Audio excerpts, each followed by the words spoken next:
Hi guys and welcome to the channel. Great to have you back again. If you haven't already subscribed, make sure you do so because otherwise you won't get notifications in your feed for our new videos, which hopefully are only going to get better and better. Now guys, if you're back again, great to see you. One of the most exciting things happening right now is the insane growth globally in EVs. And really guys, honestly, this is just the start. Now the start has taken a long time to get here. EV sales have actually doubled every year for about 10 years, and we're still at small numbers. But this is where things start to get big. The same sort of thing happened for Warren Buffett. Now, obviously, the human brain doesn't really fully understand the way compound interest works. It just isn't natural. Sure, we might think we understand it, but usually the human brain is really trained for linear thinking, not exponential growth thinking. Right now, we're in that phase where things still look small. Very quickly, very quickly, they will become very large. Obviously, guys, I've shared the story, the analogy about the chessboard. If you put a grain of rice on the first one and 2 on the second and 4 on the third and 8 on the fourth and etc., what do you end up on the final chessboard square, the 64th square?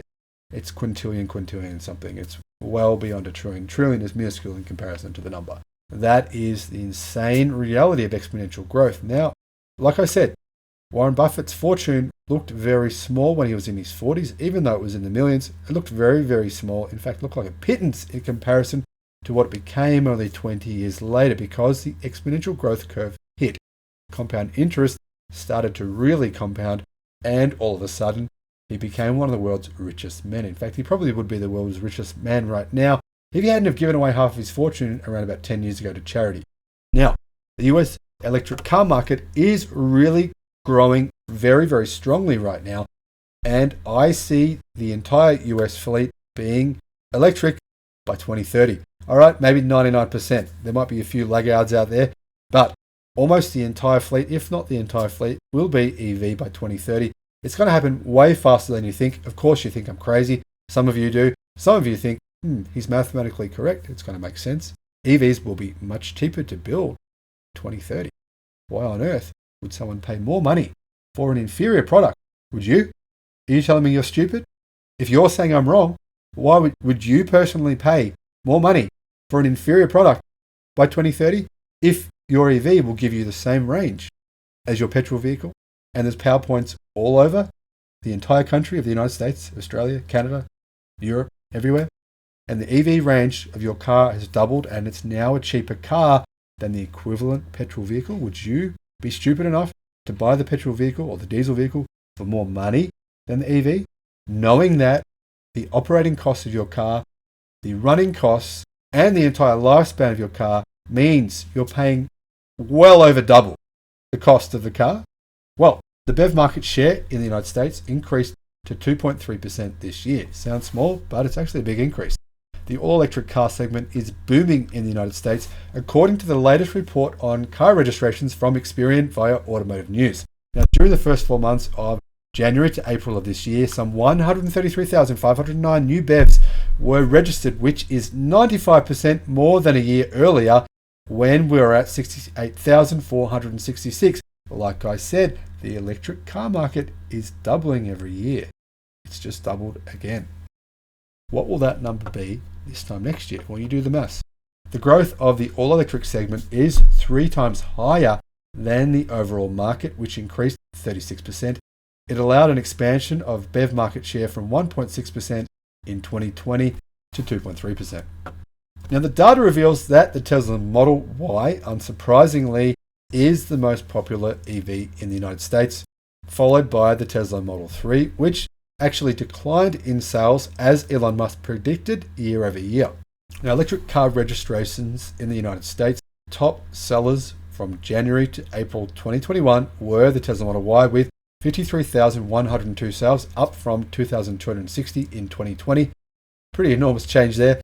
And I think we'll see a way bigger change from here to the same quarter next year. I believe the Tesla Model Y will sell probably around 1 million vehicles in total in the United States in 2022. Sounds crazy? That's what I think based on my modeling. Second place was the Tesla Model 3 with 35,468 sales, down 12% year over year from 40,000. And third place, Chevrolet Bolt EV with 13,611 sales. Now in fourth place was the Ford Mustang Mach-E, made in Mexico, I might add, which sold 6,104. Nissan Leaf sold 5,023. I don't know why you'd buy one of those when you can get a Tesla. Anyway, Audi E-Tron sold 4,321. The Porsche Taycan sold 3,002. Very interesting here, guys. Porsche Taycan sales have skyrocketed in many countries. They're selling more of the Taycan than their entire sports car portfolio combined. Every single one, put it all into a basket, the Taycan is selling more. Now, why is this? The reason is because in this segment, Taycan doesn't cost any more than, or maybe only a little bit more than, similar sports cars. So people are choosing to get the EV. Very interesting there. Choice provides the buyer, shows where the future is going. Now in 8th place was the Hyundai Kona Electrek with 2,192 sales. In 9th place, the Tesla Model X with 1,730 sales, down 75%. Now I think you'll see a pretty big rebound from Tesla Model X and Model S sales. Model S was in 10th place with 1,633 sales, down 63%. Now, why are we going to see a big rebound? Well, obviously because production of the Model X and the Model S were put on hold this year, this quarter, so that Tesla could start manufacturing the new models. And I think we're going to see some pent-up demand for these new models. They are exciting. They're very, very fast, the fastest cars in the world. And I think a lot of people will want one for that reason. Bragging rights do matter in that segment. Now, there were 7,000 other sales, 7,323, for a total of 133,509. One of the cars I think, guys, will sell really well over the next 12 months will be the Hyundai Ioniq 5. Now, that is a very cool car, very, very practical car, very cool looking car, and really a very well executed car from Hyundai. I'm a big fan. Now, overall Tesla registrations stand at 91,933, which is 71% more than a year ago. However, it's associated only with the Model Y, as the remaining three models noted a decrease. Now, guys, remember, Tesla has over 1.3 million pre-orders for the Cybertruck, and they'll start manufacture of those really in the first quarter of 2022. They say the end of the year, but I think it'll be the first quarter of 2020. How many Cybertrucks they can make? As many as they can make next year. Now, one of the most important metrics here, guys, is that Tesla actually holds over 68.8% of the electric US car market. They have a huge percentage. If Tesla can hold on to just say 25% of the US car market by 2030, so that'll be a significant decline, they'll have an enormous percentage of the entire global auto market in the United States, which is about 15 million car sales per year. And that would represent Tesla selling, say, 4 million cars per year in 2030. I think that's entirely probable. In fact, I think it's extremely likely that Tesla will sell 4 million EVs in America in 2030. Now, interestingly, guys, Tesla is also the fourth best-selling luxury brand, according to this report, ahead of Audi. BMW sold 115,606 cars, up 50%. It's impressive. Lexus 108,244, also up 50%. Mercedes-Benz 104,960, up 37%. Tesla 91,933, up 71%. Audi 81,600, up 56%.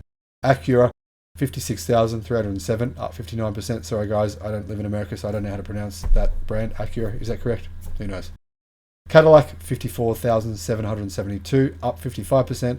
Volvo 39,625, up 58%. Lincoln 38,372, up 26%. And Land Rover 33,076, up 47%. Now, in terms of geographical results, California accounts for 38% of all electric car registrations, which is significantly less than a year ago when it accounted for 45%. That's a very interesting number because registrations in California actually increased 64% year over year. So obviously other states have to be expanding faster than that 64% growth in California.